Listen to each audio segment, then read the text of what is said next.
Good morning, students. In the last lecture, we discussed about the different types of earthquake waves, P waves, S waves and L waves. Now we will discuss how they behave and how they help the scientists to know about the interior of the earth. First of all, why does the earth shake?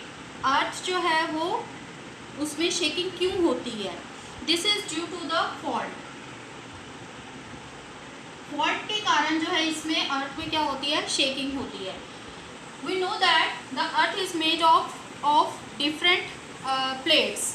तो different plates which is known as sial, sima and nife, nife. These are the three plates inside the earth. Now what happened? These are moving plates. They move. ये move करती हैं. अब कोई भी चीज़ जो एक single piece में नहीं है, प्लेट्स में है, तो उसमें कहीं ना कहीं क्या होगा, ज्वाइंट होगा. And that is called, this joint is called fault. तो इनके बीच में हमें क्या मिलता है, एक स्लीप सा ब्रेक मिलता है, शार्प ब्लीक मिलती है, एक दरार मिलती है, ब्लीक. तो that sharp bleak is known as fault. अब इस फॉल्ट के कारण क्या होता है कि इन तीनों के ऊपर, यानी ऊपर जो है एक दूसरे की लेयर जो है उसका वेट चलता रहता है और इनके बीच में क्या हो जाता है, फ्रिक्शन होता है. अब due to the friction they are bounded. ये क्या रहती है, आपस में जुड़ी रहती हैं, लेकिन they are moved apart from each other. इनकी टेंडेंसी क्या होती है कि ये जो प्लेट्स हैं वो एक दूसरे से अपोजिट डायरेक्शन में मूव करती हैं. तो इधर से ये मूव कर रही हैं, ऊपर से फ्रिक्शन के कारण ये बाउंडेड है. लेकिन कभी ये जो इनकी मूवमेंट है वो ओवरकम कर लेती है फ्रिक्शन को. When the movement overcome the friction,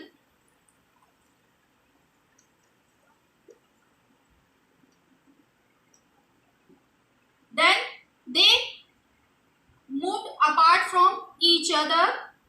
तब वो क्या करेंगी, एक दूसरे से दूर हो जाएंगी और एक दूसरे को पास करेंगी. then they moved apart from each other और they can pass each other.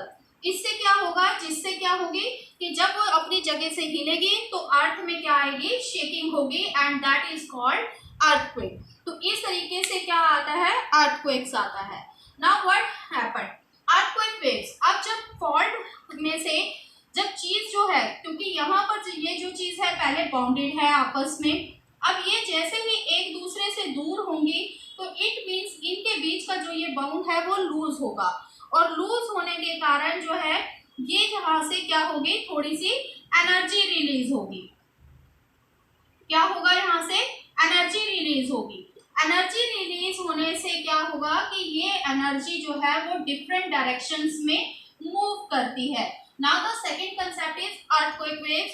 जैसे कि यहाँ पर जो है ये स्लाइड डिफरेंस आ रहा है, ये दोनों जो प्लेट्स है मूव कर रही हैं, तो यहाँ से मूवमेंट के कारण यहाँ से एनर्जी रिलीज होगी and it spread to the different direction, all over the directions, and these are known as earthquake waves.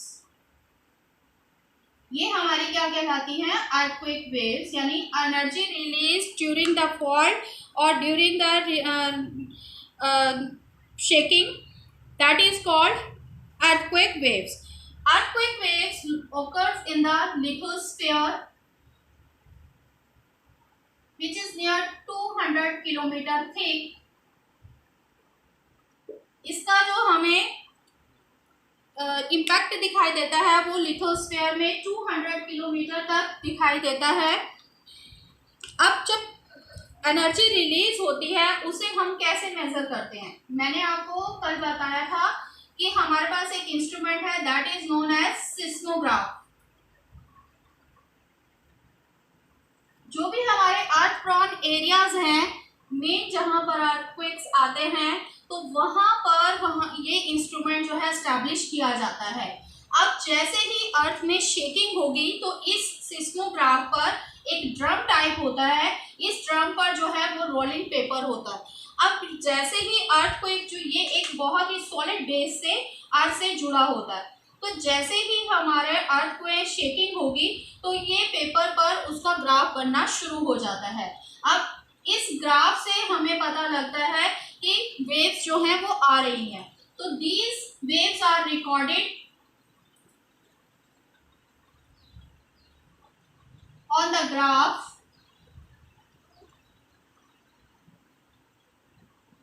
of seismograph, on seismograph। तो ये वेव्स जो हैं वो सिस्मोग्राफ पर रिकॉर्ड हो जाती हैं। अब जब हम इसको रिकॉर्डेड देखते हैं तो हमें दिखाई देता है कि एक के बाद एक वेव्स आती हैं, डिफरेंट टाइप्स का हमें वहां पर जो है कर्व दिखाई देता है। तो ये जो कर्व है वो हमें कुछ ऐसा दिखाई देता है सडनली, फिर ये रुक जाता है। इसके बाद जो है फिर हमें दूसरा कर्व, थोड़ी देर बाद दूसरी वेव्स जो है वो हमें यहाँ पर दिखाई देती है। फिर इसके बाद जो है कंटिन्यूटी में वेव्स आ रही होती है। तो ये जो पहली वेव्स इस पर रिकॉर्ड की जाती है that is P waves which comes fast on the seismograph. तो ये हमारी क्या होती है, पहली वेव होती है पी वेव। उसके बाद जो है सिस्मोग्राफ पर हमें सेकेंडरी वेव्स नजर आती हैं S waves, and third one is the L waves यानी सरफेस वेव्स। ये लॉन्ग टाइम तक सिस्मोग्राफ पर रिकॉर्ड की जाती हैं। Now I already told you that P and S waves are called combinedly called body waves, क्योंकि सबसे पहले जहां भी फॉल्ट होगा वहां से एनर्जी डिफरेंट डायरेक्शन में रिलीज होती है इनसाइड द अर्थ। तो ये इनसाइड द अर्थ जब एनर्जी रिलीज हो रही है तो वहां पर हमें पी और एस वेव्स मिलती हैं। तो ये क्योंकि अर्थ की बॉडी के अंदर मूव कर रही है तो इसलिए हम इन्हें बॉडी वेव्स कहते हैं। अब इनकी जो टेंडेंसी है वो भी क्या होती है, डिफरेंट होती है। जैसे ही ये डिफरेंट मटेरियल आएगा तो इनकी वेलोसिटी भी क्या हो जाएगी, डिफरेंट हो जाएगी। मीन्स कि जैसे ही कोई, जैसे हमने किया था कि P waves can pass through all the material solid, liquid and gases, but S waves can pass only the solid material. तो the material will be higher, the velocity will be higher. अब जैसे ही ये waves when it comes to the surface rocks, जैसे ही ये lithosphere में आती हैं, सरफेस रॉक्स में आती हैं, the third type of waves generated, and that third type of wave is called L waves or surface waves. So the third wave which is generated along with the surface of the earth, that is called L waves or the surface waves, and it remains a long time with the surface, and these are the most destructive. But what happened, as I told you, the volume velocity of these waves are different according to the material in which they passes. जिस material से, जिस type के material से निकलती हैं उनका जो है वेलोसिटी चेंज हो जाती है। तो यहाँ पर हमें दो चीजें देखने को मिलती है, एक तो change of velocity according to the material, and second is the direction changes. Direction changes are also due to the two factors, that is reflection and second is refraction. And these two factors occurs in the body of the earth. It means the two waves P and S waves either reflect or refract. तो reflection के कारण क्या होता है, mostly reflection जो है वो कौन सी वेव्स होती हैं, S waves. They are reflected because they can not pass through the liquid और gaseous material, and when the liquid material comes in their path, they reflected, and P waves are refracted. When they pass through the high density material or in another type of material, they cannot pass perpendicularly in that material. and the direction they changed. We can understand these two with the example. Suppose mirror. अब mirror क्या है?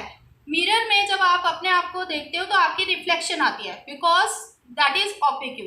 आप उसमें से नहीं, बाहर नहीं जा सकती उसमें से चीज, तो आपकी जो रिफ्लेक्शन है वो कम बैक आती है. Same S waves. S waves जब पास थ्रू नहीं कर पाती, सपोज ये सेंटर है, एस वेव्स जो है यहाँ से जनरेट हो रही हैं, but they can not pass this zone.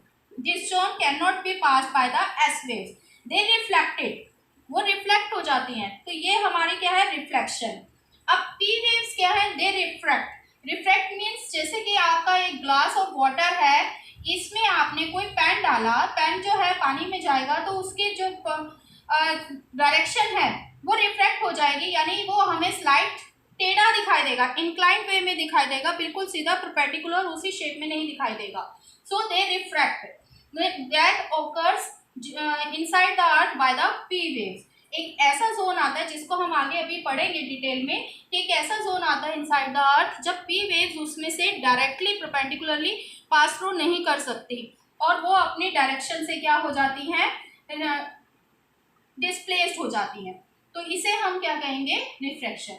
इन चीज़ों से हमें पता लगता है जैसे S waves, P waves inside the earth behave करती हैं, then we come to know what type of material is found inside the earth. So the characteristics of these three waves help us to know about the structure of the earth.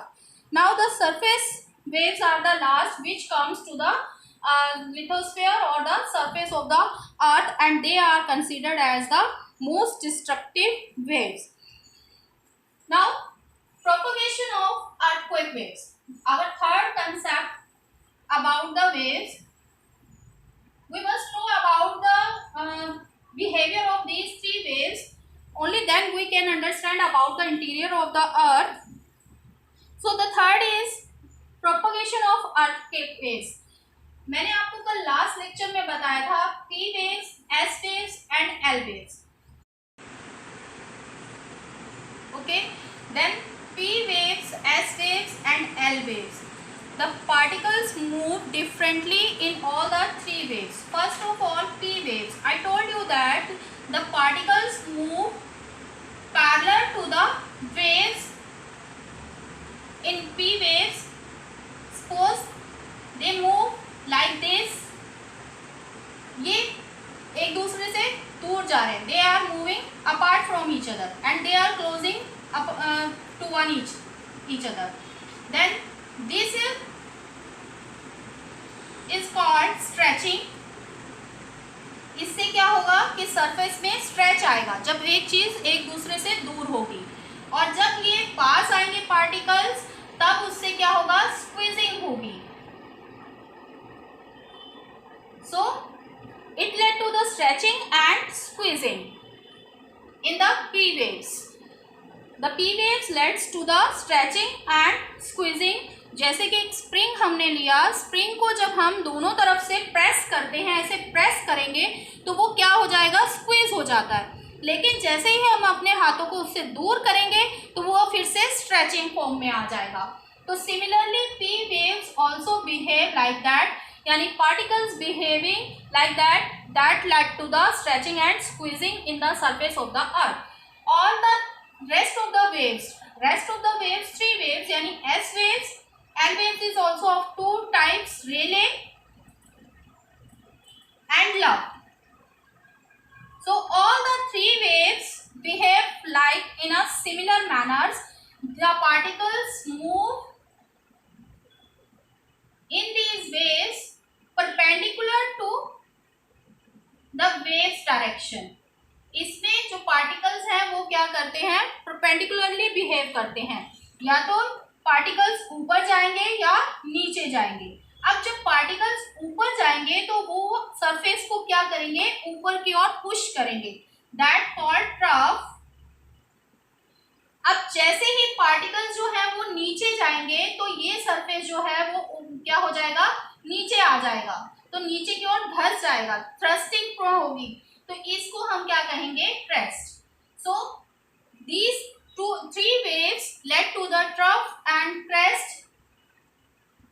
in the surface of the earth. So they are led to the destruction of different types. Some part of the earth surface thrust and some uplifted. We already take the example in the 10th class, block mountains, that is due to the trough, and rift valley, that occurs due to the crest. So students, these are the behavior of the earthquake waves or important characteristics about these three waves.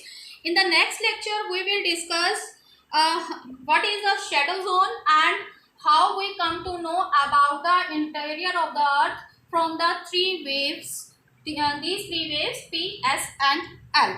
So prepare the notes. Have a nice day.